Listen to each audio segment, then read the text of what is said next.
This is Kyle with ARAC Roof It Forward. I'm here at 20 Green Iris Court in Georgetown doing a roof inspection. Client has architectural shingles. They're pretty old. They're lots of granular loss here. Probably at a 75% granular loss at this point. Do notice some repairs. Got some mismatched hip shingles right here. They did report 2 leaks. I've located one of them right here where this porch ties into this wall. With the existing, got some rotted fascia board right here, and there's just no roof to wall flashing in this area, so the water's just kind of getting underneath the shingles and leaking. Over here, definitely have some exposed nails where water could get in. The second leak is in this area. There is a dip right here. Most of the time you'd see leaking from these penetrations where the caulking is all put over there, and one right here.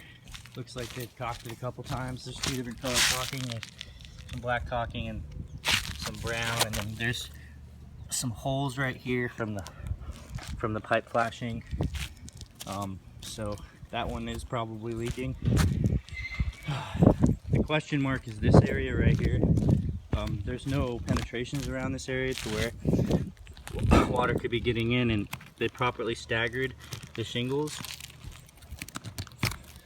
But another thing is these shingles aren't sticking so well anymore, and they're architectural and they're pretty old, and usually these tar lines stick really well, but these ones are just coming right up. And there is a hole in this shingle right here where water could get in.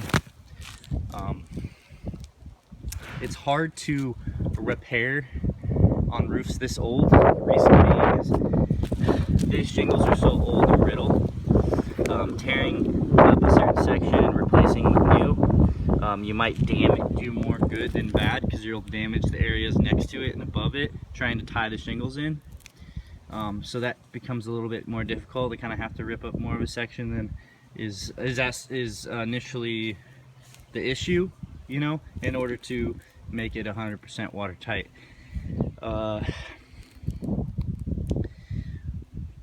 Yeah, it's just really old, so it's hard to, not to mention the new shingles will look extremely different than these ones, since these were so faded from the sun.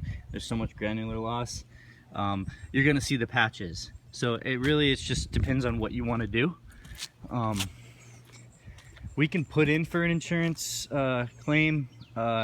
Don't see a whole lot of wind damage, but there could be possible hail damage. I did notice lots of little dings in these soft metals right here. That is from hail for sure. And sometimes that's all you need to get your roof approved. What I'll do is I'll measure for a repair estimate, and I'll measure for a re-roof estimate. And if you want to file a claim, we'll file a claim. Now the measurements that I'll do for the repair and the re-roof, we'll hold off on those to see if you get your claim approved first. If your claim is denied, at that point I'll issue you those estimates. If the claim is approved, then it's probably the cheapest route to get the roof replaced. At that point I would just go through replacing the roof, because it's going to increase the value of the home, and you might be able to ask more for your house when you're selling it. Alright, thank you for the opportunity to give you an inspection.